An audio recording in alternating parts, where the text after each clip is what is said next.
Greetings and welcome to Universal Soma Airwaves, the operational architecture of late-imperial sovereignty, Venezuela, jurisdiction, and the morphology of post-liberal power.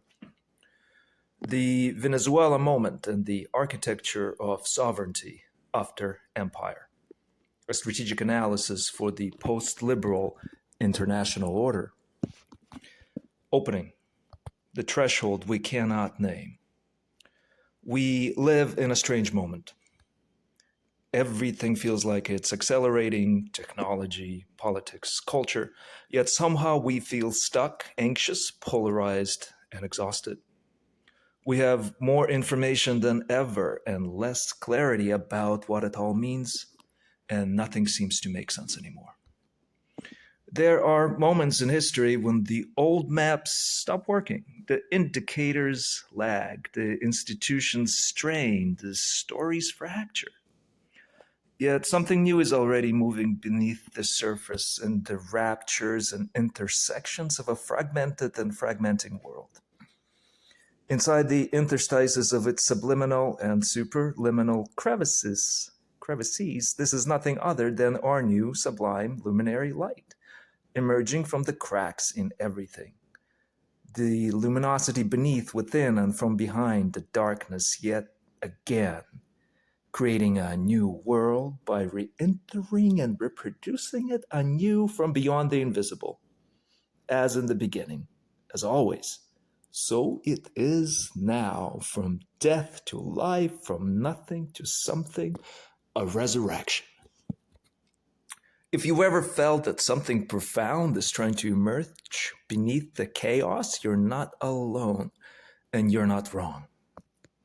What follows is an attempt to name that emergence, not through ideology or partisan framing, but through structural analysis of what happened in Venezuela just about a day back or so, what it means for American power, global order, and the civilizational transition we are living through, whether we recognize it or not.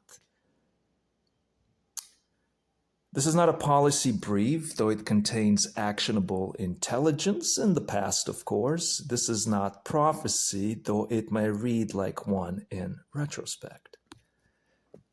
This is an attempt to slow down just enough to see the patterns beneath the noise, how it all converges beneath it all, to ask whether the old sovereignty is dying, what new sovereignty is being born, and whether the United States and the world can survive the passage. And I suppose I need to mention that these podcasts, the materials I'm reading here, are constructed with the help of all the large language models available to me. But prompt engineering is everything here, yet without these tools I would have been simply unable to organize and produce these texts in a timely fashion. And I suppose there will be further discussion of this in future episodes. But for now, it is more important to put forward and put out this analysis than to explain the reasons and the processes behind this work. And I have to mention that there is nothing like this analysis anywhere else in the media, on any format out there. Nothing is thorough, nothing better. Nothing is on the money and on point as this. So here we go. What actually happened? The Venezuela operation as structural event. First, an overview of the event, and then we'll get into an in-depth analysis and theory that explains and describes what happened and why it happened in all the necessary complexity, and then we'll integrate as many relevant and important perspectives as is fair and just for the treatment of the subject matter on the terms that it requires. So on January 3rd, 2026, the United States executed a military operation inside Venezuela that resulted in the capture of President Nicolás Maduro and his wife Cilia Flores. The operation, codenamed Absolute Resolve, involved elite special operation forces operating without prior congressional authorization or substantive notice to the Gang of Eight, as is customary to do in the past. The administration framed the action as law enforcement, executing outstanding narco-terrorism warrants. Critics called it regime change, a violation of sovereignty, and a constitutional crisis. Both framings miss the deeper structure. What the Venezuela moment represents is not a policy choice, but a phase transition. The visible surfacing of a new operational grammar that has been developing beneath the procedural surface of international law for decades. This is not empire returning. This is empire after learning. Empire that has metabolized the failures of Iraq, Afghanistan, and Libya and emerged with a different toolkit. Precision rather than occupation. Jurisdiction rather than annexation, legal plasticity rather than legal rapture. The operational logic, why this is not Panama 1989. The closest historical analog is the 1989 US invasion of Panama to capture Manuel Noriega. But the differences are more instructive than the similarities. In Panama 1989, 27,000 troops were deployed. It was a weeks-long occupation. There were civilian casualties in the hundreds, and a new government was installed and recognized. This was an explicit regime change objective. Venezuela 2026 is different. There was minimal footprint in terms of troop deployment, likely under 200 operators. No occupation or territorial control. Extraction operation completed in hours rather than extended to weeks or months. There's no formal government transition imposed, not yet anyway. And this was framed as a law enforcement operation, not a war. The Venezuela operation reflects what we might call modular sovereignty projection. The ability to assert jurisdiction, execute enforcement, and withdraw without assuming the burdens of administration or reconstruction. This is not lawlessness. It is law operating at a new velocity and scale, faster than oversight mechanisms can respond, broader than traditional jurisdictional boundaries, yet still wrapped in legal language that prevents total rapture. The legal architecture, jurisdiction without territory. The administration's legal theory rests on several doctrines. 1. Extraterritorial criminal jurisdiction, narco-terrorism statutes. 2. Protective principle, threats to U.S. persons and interests. 3. Universal jurisdiction, crimes against humanity, arguments. 4. Implied authorization, IUMF from 2001, stretched beyond recognition, of course, but nevertheless within the scope of that provision. What matters is not whether these doctrines are correct in some abstract sense, but that they provide sufficient legal covering to prevent the operation from being classified as war, which would trigger war powers resolution, involve the Geneva Convention, etc. It's not an occupation, which would trigger Hague regulations, responsibility for civilian welfare, etc. And it is not a war of aggression or anything like it to trigger the UN Charter, Article 2, Section 4, ICJ jurisdiction, and the like. By staying below these thresholds, the operation occupies a legal gray zone that is structurally designed to restrict categorization. International humanitarian law operates through binary switches. You are either in armed conflict or you are not. Territory is either occupied or it is not. But when operation is fast enough, limited enough, and withdrawn quickly enough, it never fully triggers those switches. This is law as obstacle avoidance rather law as constraint. Energy, empire, and the logic of necessity. Oil is as the unspoken imperative. Venezuela possesses the world's largest proven oil reserves, approximately 300 billion barrels. Yet production has collapsed from 3.5 million barrels per day in 1998, last source known for that statistic, to under 800,000 barrels per day as of 2025, all due to mismanagement, sanctions, and infrastructure decay. The United States currently produces approximately 14 million barrels per day, making it the world's largest oil producer. But this is not about scarcity in the immediate sense. It is about infrastructure, refineries, and strategic positioning. Even if the US does not need Venezuelan oil for consumption, it cannot afford for that oil to become a reliable source of revenue and leverage for hostile powers or chaotic regimes. This is not about stealing oil either, as crude accusations suggest. It is about denying strategic resources to competitors and maintaining optionality in an era of energy transition.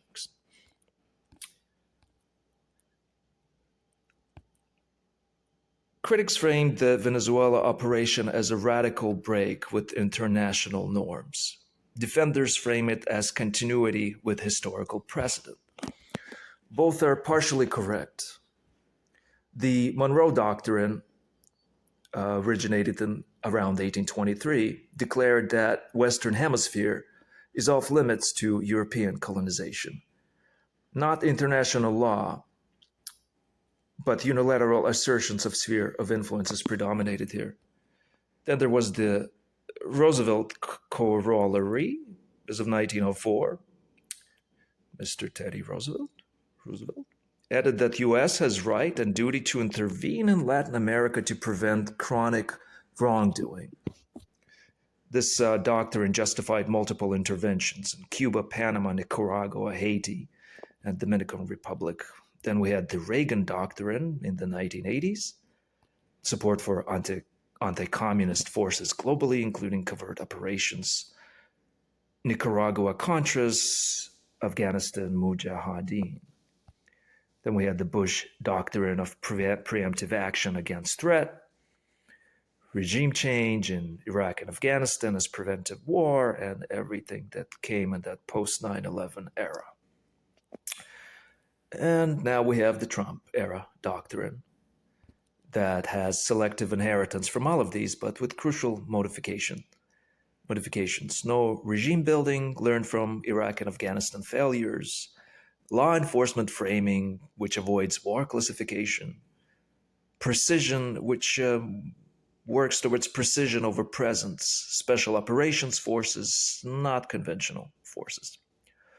Economic leverage, sanctions, asset seizures alongside military operations, and Western hemispheric focus. Monroe revived, but not global policeman. As Trump quipped in his characteristic style, some call it Donroe Doctrine, which is, I suppose, humorous in some way.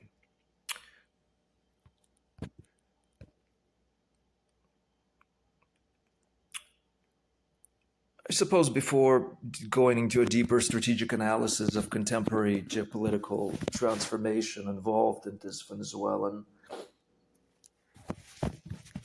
intervention, a note of due diligence might be appropriate here. And forgive my microphone action, which might be a little bit messy here. But I'm not working with the best tools at the moment. So a note of due diligence might be appropriate here. I do not seek to legitimize nor to delegitimize these current actions and the trajectory of the Trump administration. I am merely following a neutral framework of analysis and understanding that I believe is at once necessary and more appropriate to describe and explain the current moment than anything else out there. And all my work going forward will confirm the nonpartisan nature of this type of analysis. So I ask the listener to be patient and to bear in mind my own limitations at this time. I claim only that this analysis will be viewed as fair and just going forward by all parties involved in listening here. I claim only that this analysis will be viewed as fair and just, as I just said, and that it works by considering all the possible perspectives involved, by treating them all within a systemic framework, and systematically, that is, of course, and by distilling the actual principles and underlying pragmatic considerations. All the factors and modes of operation involved without giving one or another faction or value an illegitimate weighting or putting partisan thumb on the scale of any of these issues. I am an independent observer, and I belong to neither this nor that party or faction. I call it the way my analytic framework asks me to call it, within the constraints and restrictions of the formalism I developed myself elsewhere, and which I will endeavor to explicate in future episodes. The threshold moment, a strategic analysis of the January 2026 Venezuelan interdiction. This January 2026 operation in Venezuela represents neither aberration nor innovation, but rather a crystallization, the visible emergence of operational modalities that have been incubating within the contradictions of liberal internationalism for over 2 decades. What conventional analysis treats as crisis or exception is more accurately understood as the maturation of a governance form that combines jurisdictional extension without territorial annexation, legal plasticity without formal rapture, and precision violence without occupational burden. This is not empire in its declarative form. It is empire after self-reflection. Power that has learned to avoid the traps that destroyed its predecessors. Overextension, administrative burden, overt occupation, and moral absolutism. The operation's significance lies not in what happened, the detention of a head of state, but in how it happened. Swiftly, surgically, legally framed, yet institutionally unilateral, completed before oversight mechanisms could engage. Contemporary strategic analysis confronts a methodological impasse. The conceptual apparatus inherited from the post-1945 international order no longer adequately maps onto operational realities. Realist frameworks emphasizing material capabilities miss the temporal compression and legal sophistication of this interdiction. Liberal institutionalist accounts, assuming constraint through multilateral authorization, founder on executive unilateralism. Constructivist narratives focusing on normative evolution fail to capture the speed at which practice outpaces principle here.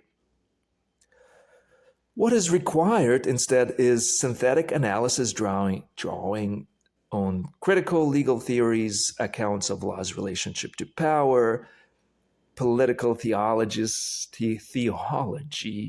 analysis of sovereignty and exception, economic sociology's understanding of extraction and accumulation, and systems theory's modeling of temporal asynchrony between institutional layers. Modular sovereignty, the operational grammar of the event. The Venezuelan operations legal architecture reveals sophisticated understanding of international law's categorical structure. By maintaining action below key thresholds, armed conflict, occupation, and aggression, it occupies a legal interstitial space where extraterritorial criminal jurisdiction extends domestic legal authority over conduct affecting national interest, stretching protective jurisdiction principles beyond original scope while remaining within plausible interpretation. It has a law enforcement framing, avoids triggering international humanitarian law's full constraints. Not war, there is no sustained hostilities, not occupation, nor territorial administration, not aggression, it's framed as enforcement rather than territorial violation. There's also temporal compression here that ensures completion before oversight mechanisms engage. Intelligence, surveillance, reconnaissance capabilities enabled real-time targeting. Precision munitions reduced collateral constraints. Special operations forces training enabled complex missions with minimal footprint. Decision pathways bypass traditional bureaucratic friction, while classification ensures oversight bodies learn of operations only after completion, because any trivial or major intelligence leak would have undermined the sensitive nature of the operation, transforming authorization into retrospective legitimation. This represents not legal evasion through deception, but strategic positioning within law's structural ambiguities. International law's reliance on categorical distinctions creates gaps between categories, and contemporary military capabilities enable operations specifically designed to occupy those gaps. The operation synthesizes elements from multiple doctrinal traditions while learning from their failures. From hemispheric primacy doctrines, intervention right based on governance failure, regional stability imperatives, and protection of interests is what this whole thing is based on. But avoiding formal occupation, direct administration, and permanent presence is the aim. From covert action traditions, intelligence-driven targeting, special operations employment, and regime leadership focus. These are all the elements involved in all of this. But avert rather than deniable, swift rather than prolonged, direct action rather than proxy warfare is what we have here. From humanitarian intervention precedents, we have learned that we have supposed to engage multilateral rhetoric, protection of populations language, limited objective framing, but no mission creep toward nation building, no assumption of governmental responsibilities, and any such things that might prolong our stay in hostile territories. From counterterrorism expansions, law enforcement framing, criminal jurisdiction extension, precision targeting, but no prolonged occupation, no counterinsurgency requirement, no democratic transformation objective. And the synthesis of all these. We had precision extraction of leadership through special operations, legal justification through criminal jurisdiction, swift withdrawal, avoiding occupational burden, reconstruction delegated to regional actors, and multilateral institutions. This represents not deliberate policy innovation, but institutional learning through accumulated failure. Each previous intervention's pathologies informing subsequent operational refinement. The energy substrate, material foundations of strategic action. Any adequate analysis must begin with material substructure, and I must repeat some of the facts and figures that I already noted above. So Venezuela possesses approximately 300 billion barrels of proven oil reserves, the world's largest, yet produces under 800,000 barrels daily, down from 3.5 million in 1998. This represents not merely economic inefficiency, but infrastructural collapse, the decay of material systems through which resources convert into state capacity. Yet the strategic calculus transcends simple resource acquisition. United States petroleum production reaches 14 million barrels daily. Achieving technical energy independence by certain metrics. This headline statistic, however, obscures crucial granularities. We need refinery optimization. Gulf Coast refineries are designed for heavy crude, the Venezuelan type. They cannot efficiently process domestic light, tight oil from shale formations, creating technical dependencies despite aggregate surplus. Issues of market integration. Global petroleum markets remain interconnected. Disruption in any major producing region affects pricing across all markets, regardless of bilateral trade relationships. Strategic flexibility is necessary.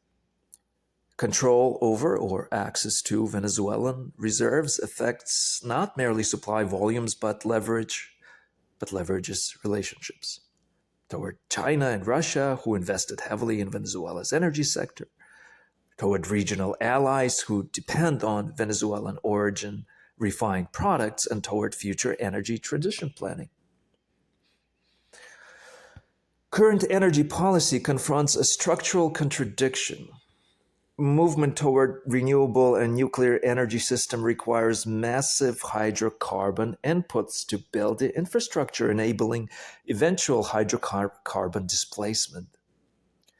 Manufacturing solar panels, wind turbines, electric vehicle batteries, nuclear reactor components all requires hydrocarbons.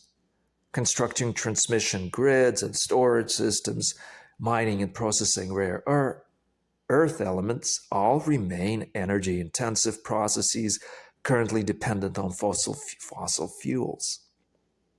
The timeline for this transition extends through 2030 and 2040. Small modular nuclear reactors approach commercial viability within 2027-2028 range, maybe give or take a few years. But grid infrastructure modernization lags 5 to 10 years behind generation capacity. Renewable capacity additions continue, but intermittency requires fossil backup until storage solutions scale. Transportation electrification proceeds, but heavy industry, aviation, and shipping remain hydrocarbon dependent. Strategic implications. Energy security during the transition requires stable access to conventional resources, even as the stated goal is moving beyond them. Venezuelan reserves represent not perpetuation of fossil dependence, but insurance against transition disruption, ensuring that energy shocks do not derail the very infrastructure projects required to achieve eventual independence. This logic, present resource control enabling future infrastructure transformation, operates at a temporal sophistication that transcends both fossil fuel traditionalism and renewable idealism. It represents infrastructural realism, recognizing that system-level transitions require maintaining operational capacity of legacy systems while simultaneously building successor systems. Chinese and Russian investment in Venezuela's energy sector, estimated to be between $50 and $60 billion combined, created perverse incentive structures. The Maduro regime had minimal interest in production efficiency, revenues captured by creditors, while creditor states had minimal leverage to compel efficiency. Regime collapse threatened their investments. The operation disrupts this equilibrium, potentially enabling debt restructuring under new political configuration, investment reorientation toward Western markets, revenue capture for reconstruction rather than debt service, and strategic denial, preventing Venezuelan energy from subsidizing Chinese or Russian strategic flexibility. Temporal compression and institutional obsolescence. Contemporary governance confronts a structural contradiction. Constitutional frameworks designed for deliberative decision-making now operate in environments where decision-relevant time horizons have compressed to hours or minutes. Let's compare this historically to 18th century, where weeks or months between events and responses is what mattered. It was sail-powered communication, land-based armies were involved, but nothing compared to the speed at which decisions have to be made today. In the 19th century, when telegraphs, railroads, and steam navies were involved, signals took days or weeks to dissipate. In the 20th century, with telephones, aircraft, and radio, it took hours or days. But now in the 21st century, signals travel at light speed. Satellite communication, global strike capabilities, cyber operation all require seconds to minutes to navigate. Yet institutional structures, congressional procedures, UN Security Council deliberation, alliance consultation processes retain temporal rhythms designed for earlier eras. The lag between event occurrence, information distribution, deliberation, completion, and authorization grant now often exceeds the window within which action remains operationally effective. Classification systems, intelligence compartmentalization, and operational security requirements create informational asymmetry where the executive possesses monopoly on situational awareness, real-time intelligence, communications intercepts, satellite surveillance, human source reporting flow to executive branch decision makers, while oversight bodies receive summaries, sanitized briefings, and retrospective accounts. Congressional oversight occurs after action. Gang of Eight notification, where it occurs, typically follows rather than precedes operations. Full committee briefings occur days or weeks post-operation. Public discourse comes months or years later, if at all. Allies learn through media or diplomatic channels. Even close security partners receive notification concurrent with or after operation commencement. Consultation becomes information sharing rather than joint decision making. And the strategic implications of this are that information distribution patterns inherently favor executive unilateralism. The branch with access to information necessary for decision making possesses structural advantage over branches or institutions lacking equivalent access. Multilateral authorization through international institutions confronts coordination problems that make timely collective action structurally difficult. Veto dynamics, consensus requirements, lowest common denominator compromises, and deliberation time horizon measured in days or weeks.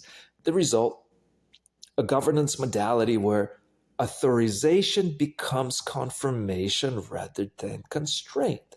Congress, allies, and international institutions learn of operations as fates accompli, forced to respond to accomplished facts rather than deliberate on prospective decisions, pressure to legitimize rather than deliberate kinetic action and or covert measures.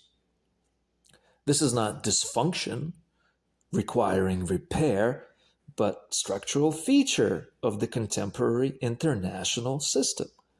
Absent world government with monopoly on legitimate force, capability determines action, and authorization follows rather than precedes. The normative architecture, how precedent accumulates. International norms do not collapse suddenly through formal repudiation, but rather erode gradually through accumulated practice that remains formally within norm language while expanding interpretation. Each expansion makes subsequent expansions more plausible. Each action, unreversed, establishes precedent for future action. Each violation, unchallenged, weakens norm enforcement generally. The mechanisms operate through precedent accumulation. First, action controversial. Second cites first as precedent. Third cites both first and second. Each iteration strengthening legal claim. Bureaucratic institutionalization. Procedures, authorities, organizational structures embedded in permanent institutions survive political transitions. Congressional acquiescence. Failure to legislatively constrain interpreted as implicit authorization. Appropriation supporting capabilities, signal approval. Judicial avoidance.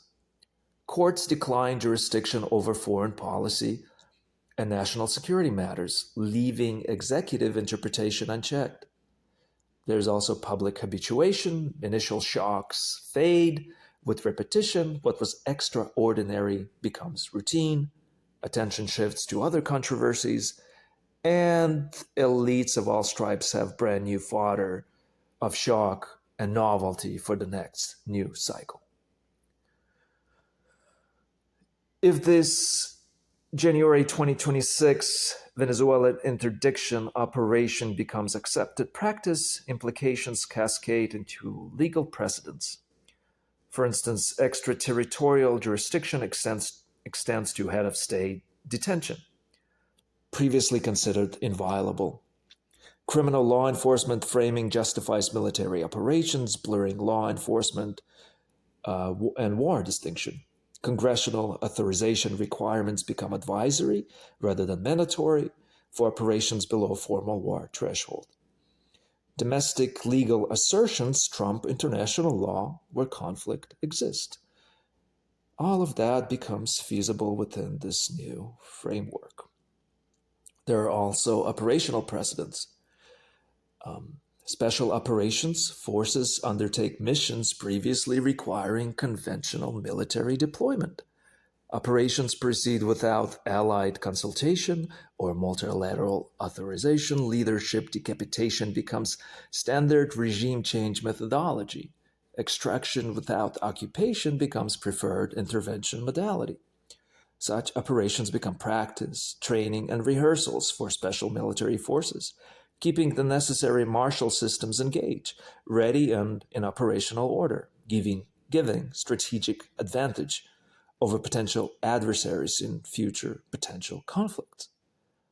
Where readiness is all, such operational advantages serve as invaluable mechanisms of leverage and deterrence in international relations, potentially rebalancing or deferring, even minimizing any potential disinvestment and divestiture motivation going forward. Once again, the almighty dollar is backed up by American military might here. All as a kind of throwback to similar spectacular displays in America's 20th century hegemonic past. All of these are geopolitical precedents for future hemispheric influence reasserted through unilateral action.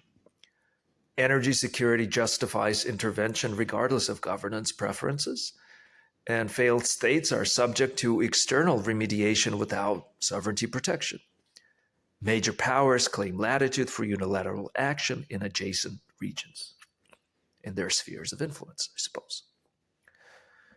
The systemic implications for this are if the United States normalizes leadership extraction operations, unilateral humanitarian intervention, resource motivated regime change, and sovereignty subordination to security, then other major powers will claim equivalent authorities in their spheres. Russia in former Soviet space, China in the Indo Pacific, using parallel legal justifications and similar operational modality. I suppose the current leadership might retort, sure, great powers, you can try something similar. But you won't succeed because you neither have the same international leverage or social capital to spend in your region on legitimizing such interdictions. Nor do you have the equipment, deployment capability, ready special forces, and just the overall general capacity for successful conduct that such operations require. And the current leadership may be right in all of that assessment. We shall see going forward, of course. Each power's unilateral action provides justification for others' actions. International law weakens as coordination mechanisms weaken with them. Sphere of influence logic displaces universal norms, capabilities determine behavior, unconstrained by legitimation requirements. This is the post-liberal order and the logic of its systemic transition. This operation signals potential return to sphere of influence. Talk in international order dynamics, which was never fully transcended after the Cold War. Key characteristics include geographic zones of primacy. Major powers claim special prerogatives in adjacent regions. The United States in the Western Hemisphere, Russia, as already mentioned, in former Soviet spaces, and China in the Indo-Pacific, potentially others, India in South Asia, etc. Graduated sovereignty. States within spheres retain formal independence but accept constraints on alliance formation, foreign military presence, economic policy orientation, and domestic governance in extremis. Non-interference norms within spheres erode. Major powers accept other sphere prerogatives in exchange for acceptance of their own. UN multilateral authorization not required for intrasphere actions. This seems to be the trend in modern foreign international relations. And of course, due to that, we have buffer zone competition. Areas between spheres become competitive spaces where sphere boundaries remain contested. Middle East, Eastern Europe, Southeast Asia.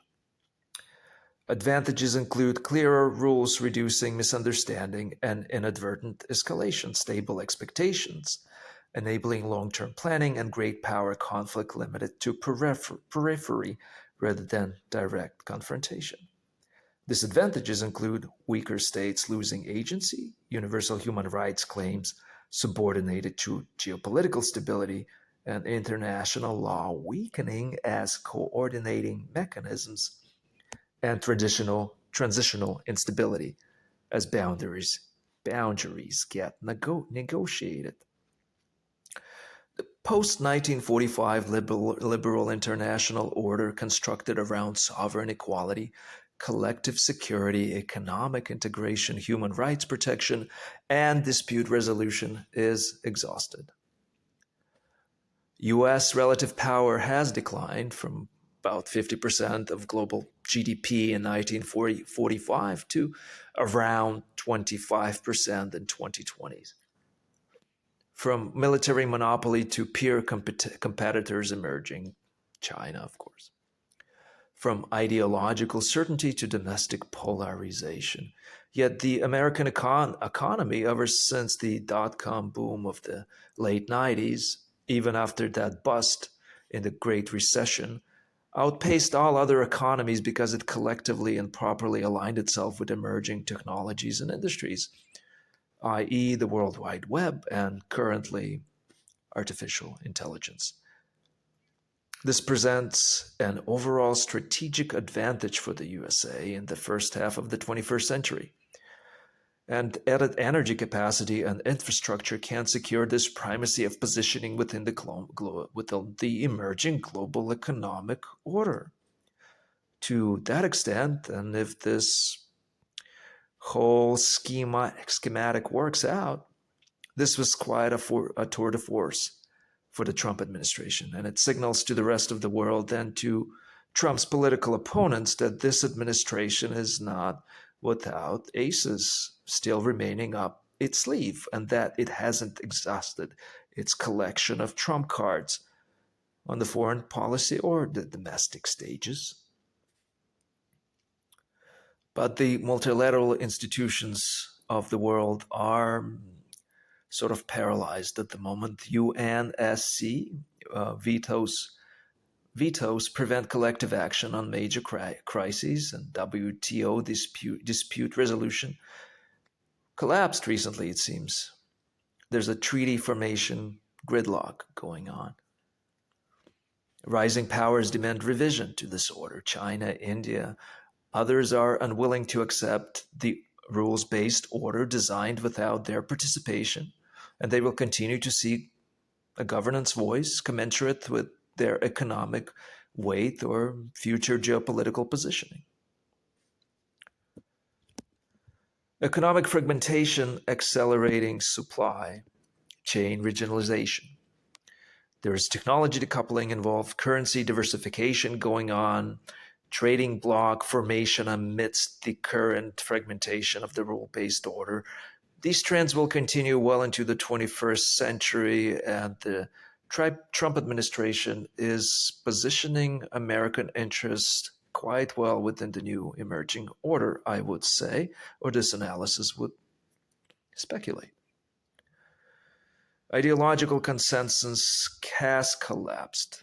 Liberal democracy is no longer an unquestioned endpoint. Authoritarian state capitalism has offered alternative developmental models and universal values that the Western order has presented in the late 20th century has been contested. Enforcement capacity is lacking here. International law, until this moment, has lacked centralized enforcement. It has relied on great power cooperation, which is now absent. Sanctions have been overused and have lost a lot of their effectiveness as competitive orders have emerged, i.e. BRICS, etc. The result, the rule-based order is such in a name only. Formal institutions persist but lack capacity to constrain major power behavior. Norms invoked rhetorically but are violated practically. Coordination occurs bilaterally or through minimal groupings rather than universal institutions. These are transitional dynamics, and we are navigating here under conditions of great uncertainty. So movement from exhausted liberal order to successor configuration created heightened dangers through boundary testing, powers probe others' commitments, ambiguity, whether intervention in contested space or proxy wars, trigger responses, and miscalculation risks are high across the board. There is norm instability within all this. Old norms are weakened, but new norms are not yet established. Behaviors are unpredictable, precedents accumulate rapidly, and cascade into uncertain possibilities everywhere. So there's alliance uncertainty. Traditional partnerships are strained, hedging behavior increases, bandwagoning is unpredictable, balancing coalitions unstable, and so the United States annoys its allies in its traditional allies, to the great frustration of those. Deterrence ambiguity. There's lack of clarity towards what actions provoke escalations versus which actions signal acquiescence. Conventional deterrence weakens, nuclear deterrence remains, but creates instability all over the place. Historical precedent here is mixed. The concert of Europe maintained stability for 99 years from 1815 to 1914 until collapse. The interwar period's failed transition led to World War II within 21 years. The Cold War's stable bipolar competition avoided direct great power war, but proxy conflicts proliferated. Something similar but different is taking place in our own time. Except this time it feels more like a clash between civilizations and developmental levels or worldviews, which make the possibility of international conflict creation that much more dangerous, should it occur. And for the same reason, it could be that in this new mode and reiteration of the great powers competition, only these types of surgical and precision operations, like we just saw in Venezuela, only these kinds of things are functional. Proxy wars are costly and prohibitively expensive overall, and international law is too slow and largely delegitimized at this point. And it will take time to reconfigure and refurbish all of this for the 21st century, all these realisms currently operating in different phases and measures on the field of international relations. Once again, only time will tell who and which worldview turns out to be the true winner. But betting against America is not in any of our interests here, certainly not in mine. For I live on this great continent. Nor has it ever been a good bet to bet against America, for since its inception, the United States has appeared to be guided by providence, destined to come first in this global race. At least America first, people seem to think so. But I suppose let us never forget that primacy without interdependence would be equivalent to America going alone, rather than America coming in the first place, which is what all who live on these shores ought to want. So the hope is that these novel extensions of legal jurisdiction into South America do not erode any further America's soft and hard power in the world at large, that it does not diminish our collective standing or economic power in the region and abroad going forward into the deep future. And only wise and prudent foreign policy going forward, policy which with stabilizing political economics and influence, can do that. Let's hope and pray, and I hope and pray that our current leadership continues to act in that kind of capacity. Key variables for contemporary transition include, which is anything that can disrupt, interrupt, or change dynamics in any future conflict or engagement, or nuclear weapons. They reduce direct great power war likelihood but increase proxy conflict risk and crisis instability.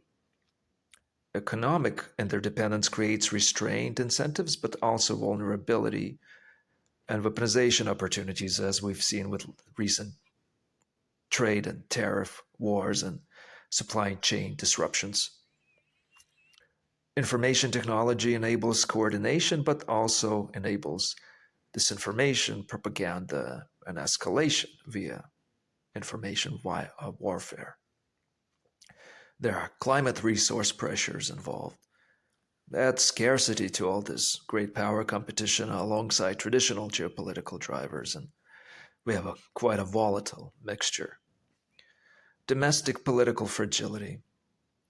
Many great powers are facing internal legitimacy challenges that may externalize through aggressive foreign policy.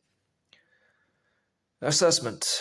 Transition without major war is possible but not probable, with significant conflict involving great powers directly or through proxies.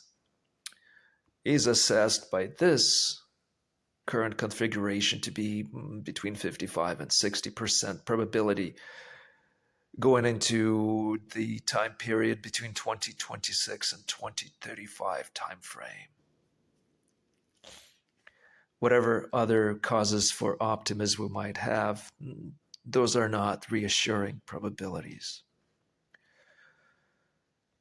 So what we have here is reconstruction imperative all over the place amidst this fragmentation for the global order and everything else.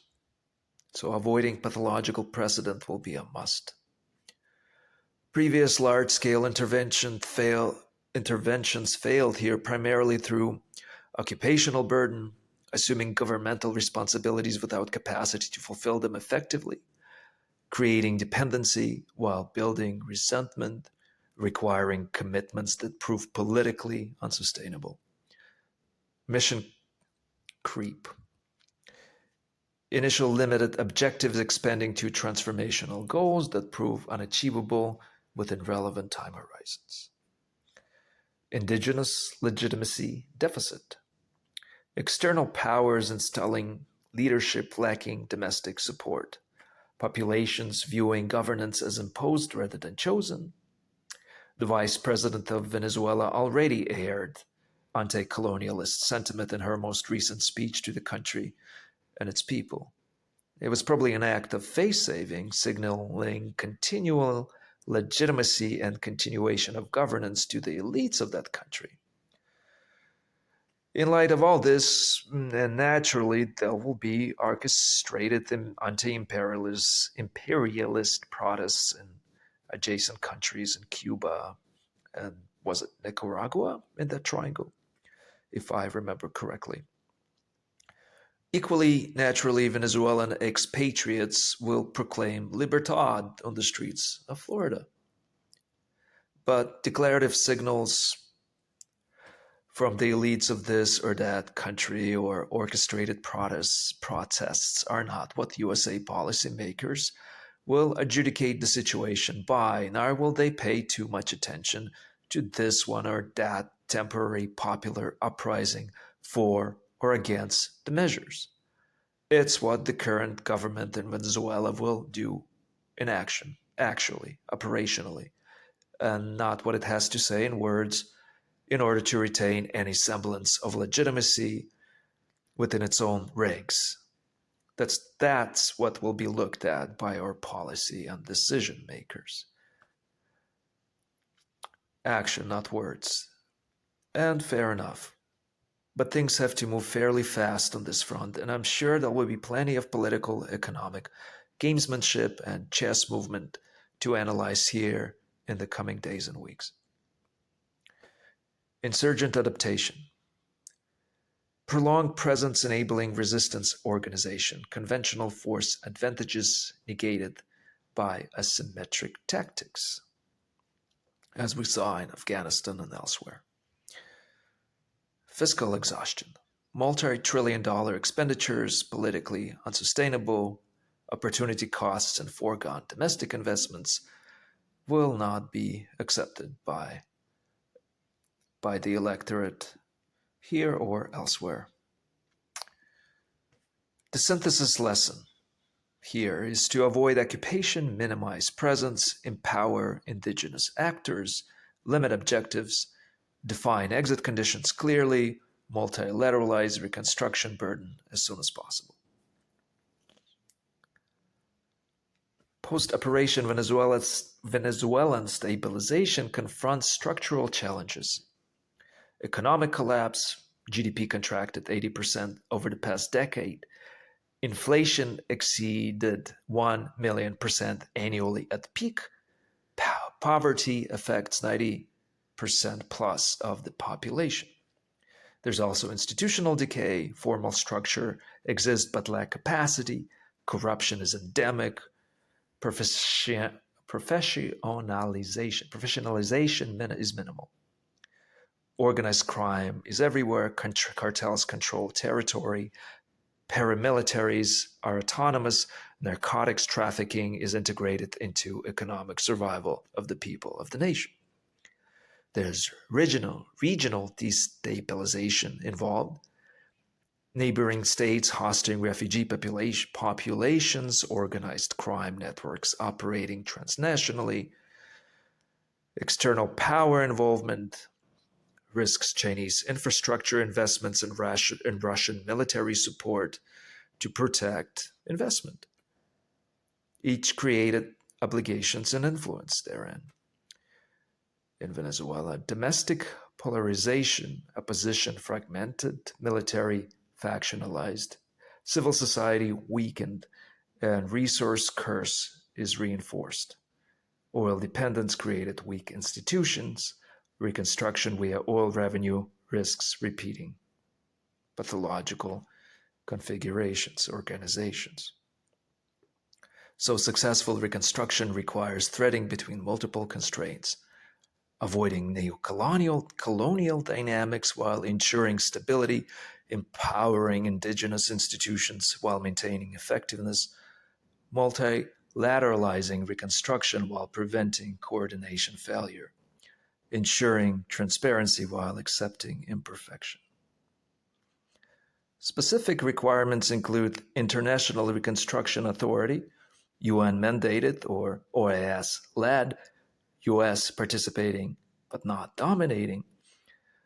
Oil revenue must be managed, independent oversight, transparent allocation, Norwegian sovereign wealth fund model, things of that nature. Security sector has to be reformed, vetted units, international training, phased responsibility transfer. Constitutional processes have to be implemented, Venezuelan led but internationally observed. There's economic reconstruction involved, debt restructuring, infrastructure priorities, agricultural revival, and whatever other reforms would be necessary for the rejuvenation of the economy. Anti-corruption architecture has to be involved. Independent judiciary, procurement transparency, regional integration, reintegration into hemispheric institution, migration management, and timeline discipline, 2 to 3 years of international administration, 3 to 5 years of transition, 5-10 years normalization with clear benchmarks. Unless all of these benchmarks are met, domestic and international investment will be lacking, to say the least. So success here, the probability of it is not an optimistic venture, given historical precedents. Partial success, stability without democracy, is 40 to 50%, according to this model. Or we might have renewed instability and authoritarianism. And our model here gives us 20 to 30% likelihood of that kind of thing re-emerging. Key variables include oil price trajectory, regional support consistency, US political commitment sustainability, Chinese-Russian interference levels, and organized crime containment, as well as all the other elements we've mentioned above. Strategic implications, the operational present. The Venezuelan operation illuminates several structural realities. Executive velocity has advantage. Modern capabilities combined with information asymmetry and temporal compression create conditions where executive unilateralism often proves operationally superior to multilateral deliberation. This is not aberration, but structural feature, not a bug. requiring institutional adaptation rather than nostalgic appeals to outdated procedures. Legal plasticity. International law functions less as constraint than as medium. Powers navigate within legal frameworks, interpreting and stretching without formal rapture. Success depends not on legal correctness but on operational effectiveness and post hoc political sustainability. Sphere reassertion. Major powers increasingly claim latitude for unilateral action in adjacent regions, establishing precedents that others will cite. The key question is whether sphere boundaries can be clearly demarcated and mutually respected, or whether ambiguity produces escalatory dynamics. Reconstruction criticality. Military operations prove far easier than post-conflict stabilization. Success requires multilateral burden sharing, indigenous empowerment, limited objectives, and sustained commitment, elements often absent from initial planning. There's precedent acceleration. What takes decades to establish through treaty negotiation can be established in hours through operational precedent. The gap between action and norm creation compresses dangerously, creating instability as powers test boundaries without clear rules. Alliances are strained. Traditional partnerships face pressure as operational tempo exceeds consultational capacity. The choice becomes adapting alliance structures to accommodate unilateral action or watching partnerships erode through accumulated resentment. Transition risk is involved. The shift from liberal international order to successor configuration, whether sphere of influence, multipolar concert, or other arrangement, creates period of heightened danger as boundaries get tested and norms remain contested. This is a new power grammar or new powers, new grammar. The Venezuelan operation represents neither anomaly nor innovation, as we have said, but crystallization. The visible emergence of operational modalities that resolve tension inherent in late-stage liberal internationalism. What appeared as crisis of legitimacy is now more accurately understood as legitimacy's subordination to operational effectiveness. This is not to endorse or condemn this operation, but to analyze it adequately. It seems that power has learned to operate at velocities that render traditional constraint mechanisms structurally obsolete. Legal frameworks provide justification rather than limitation. Multilateral institutions registered rather than authorized. Congressional oversight confirms rather than constrains at best. The critical question is not whether this represents departure from established norms. It clearly does, but whether it represents sustainable evolution or unsustainable erosion. Can sphere of influence logic produce stable international order, or does ambiguity about boundaries produce escalatory dynamics? Can reconstruction succeed where previous attempts failed, or do structural pathologies persist? Can alliances adapt to executive unilateralism, or do partnerships fragment under accumulated strain? These questions lack clear answers because the transition remains incomplete. We exist in an interregnum, the old order exhausted, but successor configurations not yet consolidated. The Venezuelan operation is one data point in a larger pattern, clarifying operational realities while raising questions about systemic sustainability. What is clear is that analysis proceeding from outdated assumptions, multilateral constraint, congressional authorization, international law supremacy, will systematically misunderstand contemporary dynamics. Power operates according to its own grammar now, one written in operational tempo, legal plasticity, jurisdictional extension, and precision violence. Understanding this grammar is prerequisite to meaningful strategic analysis. The work ahead for policymakers, analysts, and international actors is not restoring a world that has already passed by constructing viable frameworks for the world that is emerging. That requires clear-eye assessment of structural realities, acknowledgement of institutional learning curves, and willingness to design systems adequate to operational velocities that will only continue accelerating. The Venezuelan operation is not endpoint but inflection point, revealing power's new modalities while leaving systemic implications unresolved. How states, institutions, and publics respond to this clarifying moment will shape international order for decades. The question is whether that order proves stable, just, and sustainable, or whether operational effectiveness divorced from legitimacy produces only temporary stability, masking deeper fragmentation. Oh, this is somewhat of a final assessment for this section, but it's not a final statement on the Venezuelan operation, which does not mark international order's end by its transformation's acceleration. The question here is not whether norms will change, but how. Whether evolution proceeds through catastrophic war or managed transition, that is not the question.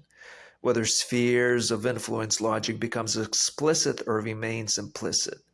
Whether new order proves more stable than its predecessors, that is what is at question. The current event. Success probability remains modest. There's only 30 to 40% probability or likelihood for a democratic consolidation, if we take into account all previous instances of similar but different interventions. Our current model calculates 40 to 50% chance for further authoritarian stability or instability, depending on your point of view, and 20-30% for renewed chaos. So the chances of success here are modest. But even partial success would demonstrate that precision intervention enabling indigenous reconstruction represents viable alternatives to occupation's failures or non-interventionist humanitarian costs. The operation's ultimate significance lies not in whether it succeeds or fails, but in what it reveals about power's operational grammar in the 21st century. How states now act when legal constraints fail to bind, how sovereignty erodes through accumulated practice, and how speed advantages reshape institutional balance, how resource access remains geopolitically central despite rhetorical commitments to post-carbon futures. This new grammar will structure international politics for decades to come, whether we acknowledge it or not. The responsible course is not denial, but engagement, understanding the logic, constraining its excesses, managing its risks, and building institutional architectures capable of channeling state power toward coordination rather than fragmentation. The Venezuelan intervention forces us to confront uncomfortable realities about executives' powers, temporal advantages of this executive, international laws enforcement limitations, multilateral institutions, coordination failures, sovereignty norms, contingent nature, and energy geopolitics, persistent centrality, all of the above. Those who insist the operation represents aberration requiring correction through institutional reassertion mistake symptom for disease.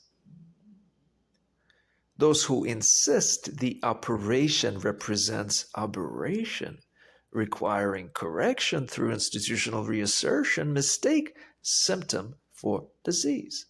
The operation succeeded because it adapted to structural conditions.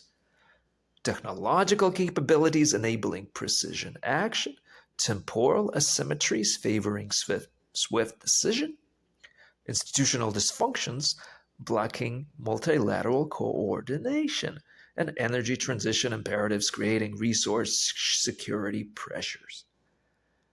Those who celebrated the operation as vindication of unilateral action mistake capability for wisdom.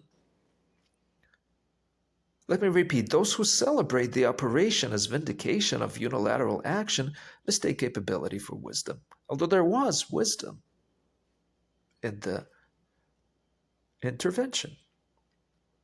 Precision intervention avoids occupation's failure, but reconstruction challenges persist. Legitimacy deficits impose real costs. Precedent enables not only US action, but rivals' parallel operations in their spheres are now more likely, and sphere of influence logic risks major power conflict through boundary ambiguity. The path forward requires neither celebration nor condemnation, but strategic engagement with the operational realities power now confronts.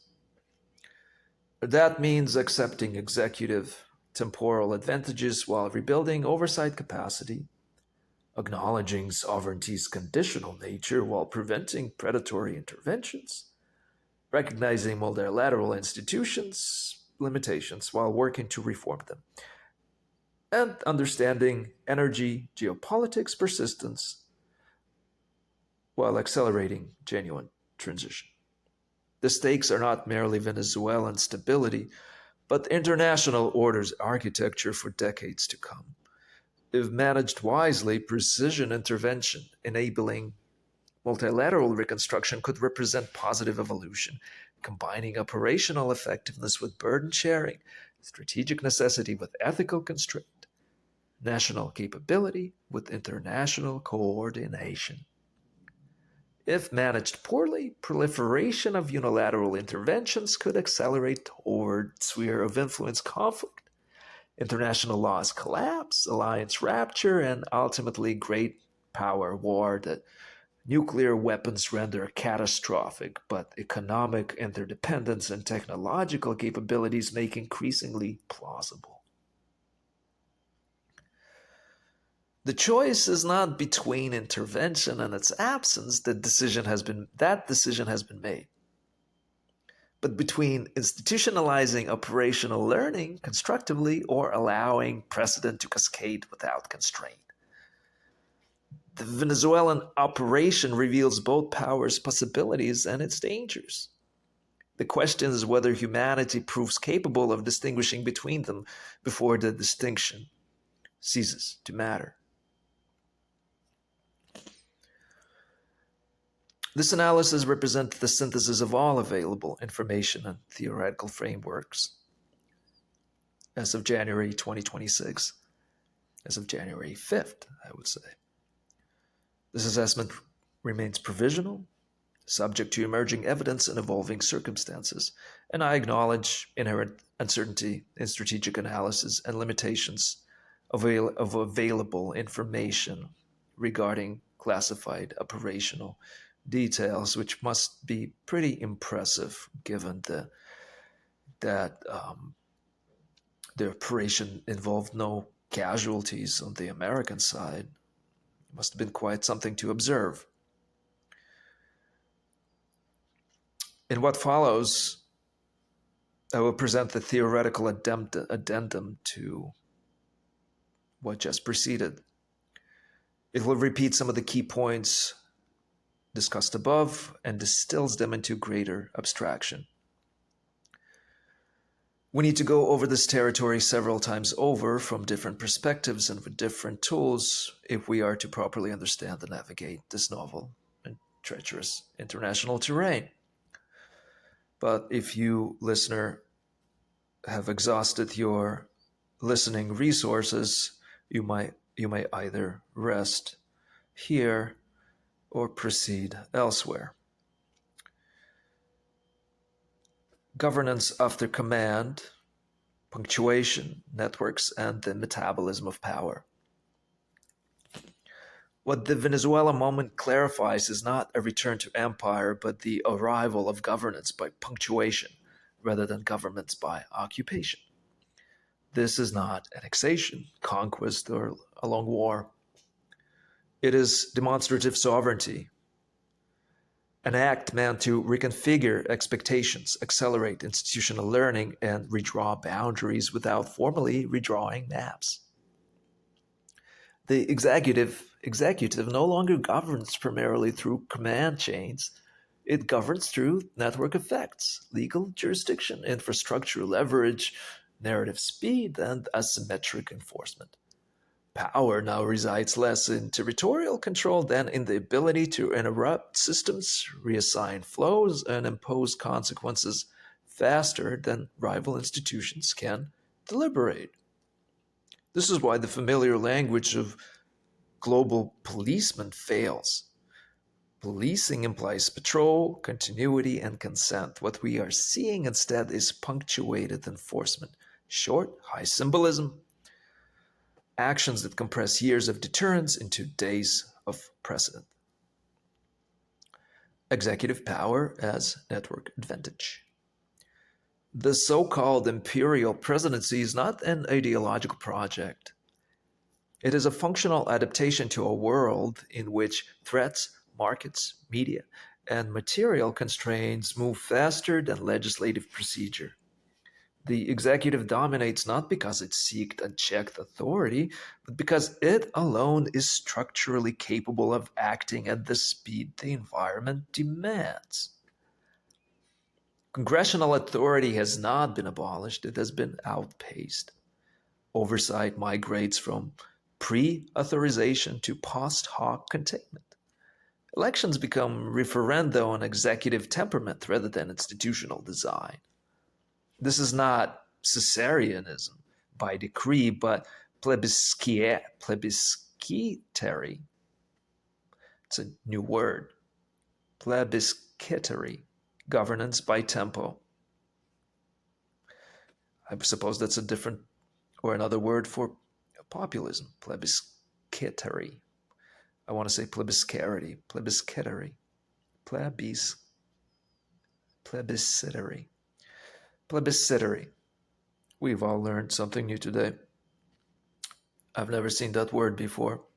So if Congress wishes to reassert itself, it cannot appeal to nostalgia or outrage. It must engineer speed, standing authorizations, automatic triggers, embedded intelligence, budgetary choke points that operate in real time. Without this, executive primacy becomes not tyranny, but necessity.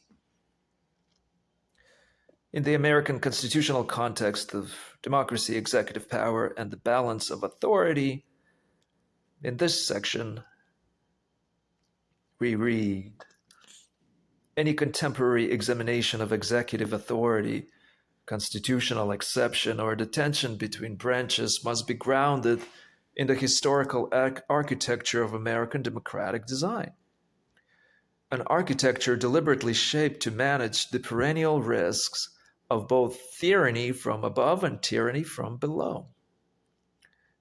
From the earliest debates at the founding conventions to the structures embedded in the Constitution, the United States was conceived as an experiment in balancing popular sovereignty with institutional restraint.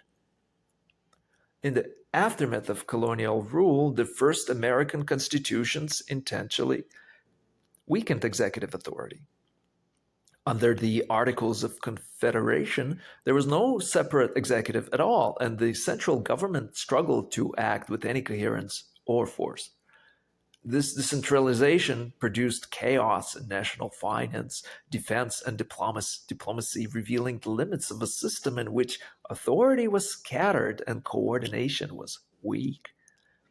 In response, the Constitutional Convention created a new federal structure based on a tripartite separation of powers, giving independent roles to the legislature, executive, and judiciary, each with checks and balances designed to prevent domination by any single branch.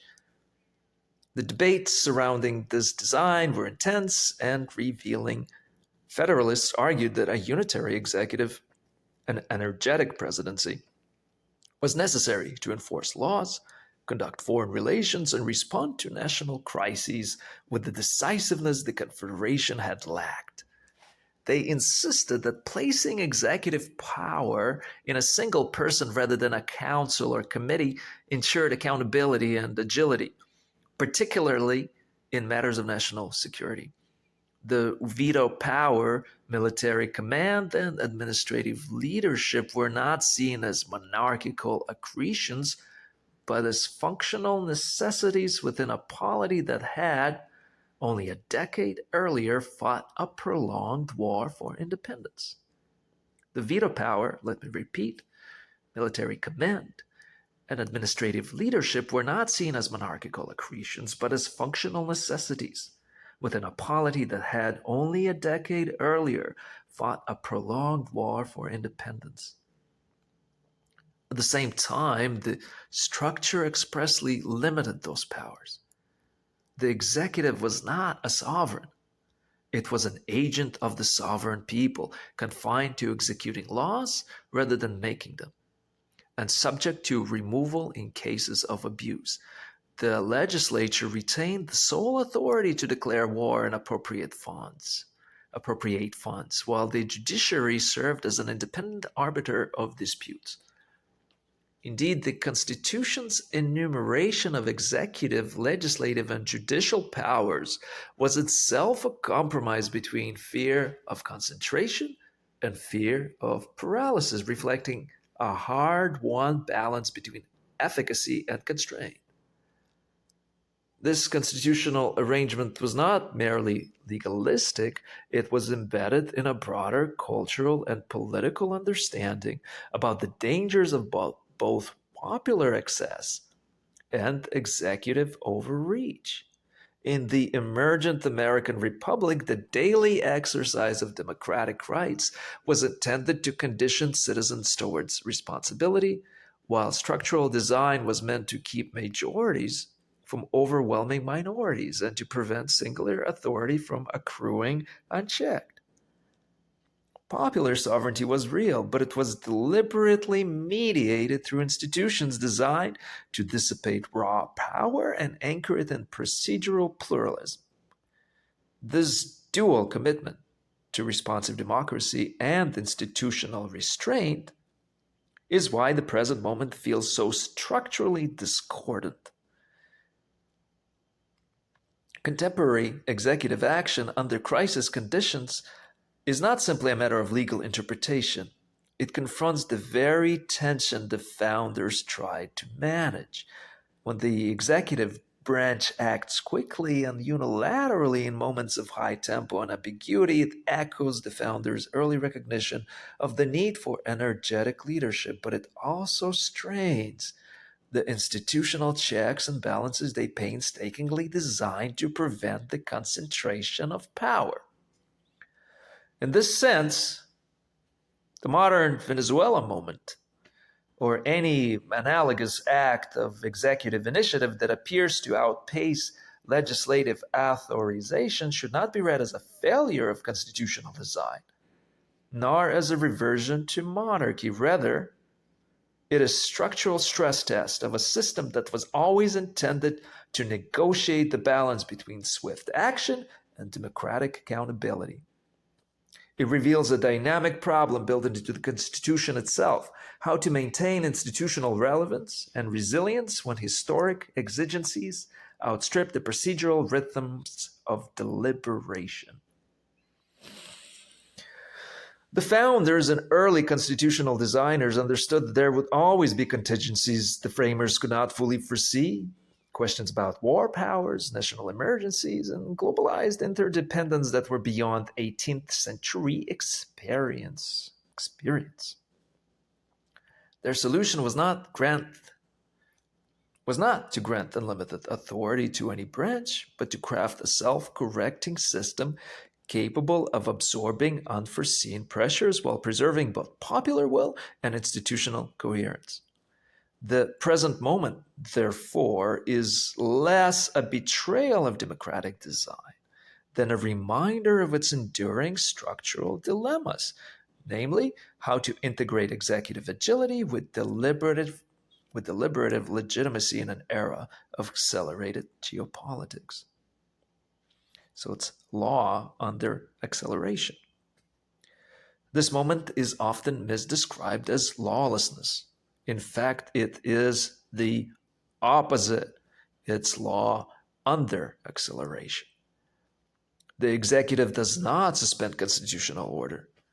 It stretches it to its elastic limit. Courts accommodate not out of loyalty, but out of coherence. Reversal would fracture continuity more severely than adaptation. Law survives not by resisting power, but by absorbing it into precedent. What begins as transgression is metabolized into memo, clause, carve out, and doctrine. The violence does not disappear, it becomes administratively invisible. This is how extraordinary acts are normalized without ever being fully justified. Yet there is no way around this process. Venezuela, then, is a structural knot in this stress test, not a regional anomaly. Venezuela functions here less as a nation state than as a node where multiple contradictions converge. Sovereignty and humanitarianism, resource nationalism and global energy flows, executive agility and constitutional latency. The significance lies not in motive but in form. This action occupies a narrow band, limited duration, maximal symbolism, high precedent density. It is chosen precisely because it remains below escalation thresholds while still educating rivals and allies alike. This is punctuation, not annexation, interruption, not absorption. It displays network power in the post-ideological, post-anthropocentric turn in collective dynamics. But this moment is not post-truth in any sense of that word, for those of you who are philosophically informed about such things. Agency in this moment is not exclusively human. Oil is not merely a prize, it is an actor, reshaping incentives, compressing timelines, and demanding infrastructural guardianship. Logistics, energy systems, financial markets, and media platforms co-produce outcomes regardless of intention. Politics under these conditions becomes orchestration, not command. Power flows through cables, pipelines, legal instruments, and narrative velocity or coherence. Meaning lags behind structure, and ethics scramble to catch up with throughput. The danger here is not empire. It is unreflected empire.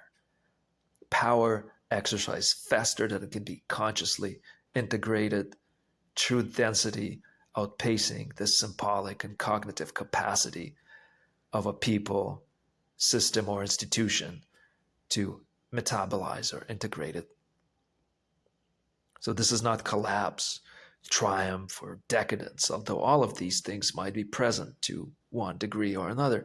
It is dialectic recomposition under stress. All doctrines are preserved but transcended. New speeds are imposed. Violence is sacralized, then bureaucratized. Congress is challenged but not erased. Rivals are instructed but not fully deterred. This type of history going on here does not resolve contradictions. It learns to carry them at a higher level of complexity, and it learns that the only way out of the historical mire The only way to shed the tusk of the full weight of history is not by retaining the prejudices of the past, but by designing a new way to pull the whole motion of history forward and up, by figuring out a novel and complex arrangement which preserves the past as precedent, learns from its failures, but makes entire deficit depthless and somewhat obsolete. It's the age of network power, its governance after symbolic saturation, and it's our threshold moment, visited once again. The defining feature of the present global moment is not ideological conflict, not even geopolitical rivalry, but a widening mismatch between truth density and symbolic capacity. Reality is now arriving faster, thicker, and more entangled than the institution tasked with interpreting, adjudicating, and governing it can metabolize. This mismatch is not primarily moral or political, it is structural. Civilizations fail not when they lose their values, but when their forms can no longer carry the throughput placed upon them. Law, procedure, and deliberation evolved for a tempo of history that no longer exists. What we are witnessing across domains, energy, migration, climate, finance, war powers, is not collapse but exhaustion.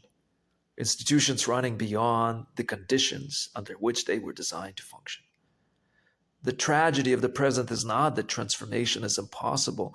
It is that transformation is structurally available, but institutionally unreachable because of how far these institutions lag behind the speed and depth of current ultra complexity.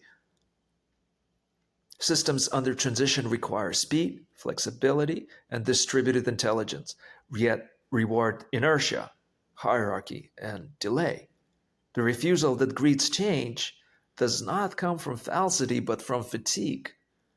Not from ignorance, but from institutional fear and other natural human responses. History, in this sense, is no longer asking whether actors are righteous. It is asking whether the forms they inhabit can still bear weight. It's power after command, from authority to orchestration. Politics today is not any longer primarily about command and control, it is about network orchestration. Power now flows through logistics, platforms, energy grids, financial instruments, data architectures, and legal pre authorizations. Leaders matter, but increasingly as interfaces, not sovereign decision makers. Authority is distributed across systems, technologies, and materials. What looks like regression and advancement occurring simultaneously is in fact the coexistence of multiple value systems operating at once within the same network. This explains a central paradox of our time: why formally transgressive acts, executive overreach, emergency powers, unilateral moves become normalized not as ideology but as function. In a high velocity, depthless world, delay is penalized. Decision making windows open briefly and close decisively. Institutions that cannot act at speed are bypassed, not because they are wrong, but because they are slow. This is why the so called imperial presidency is less an ideological project than a structural response. In the absence of new architectures adapted to velocity, executive concentration becomes a functional necessity. The danger is not empire per se, the danger is unreflected empire. Power exercised without self awareness of the networks that sustain it. The hope, accordingly, is not revolution.